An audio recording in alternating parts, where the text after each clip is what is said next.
والسماء والطارق وما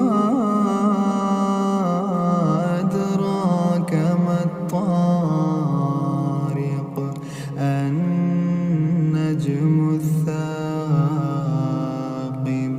إن كل نفس لما عليها حافظ فلينظر الإنسان مما خلق من ماء دافق يخرج من بين الصلب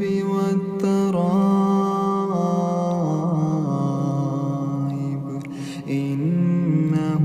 على رجعه لقادر يوم تبلى السرائر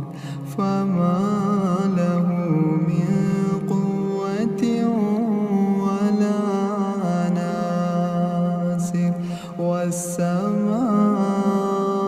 والسماء ذات الرجع والأرض ذات الصدع إنه لقول فصل وما هو بالهزل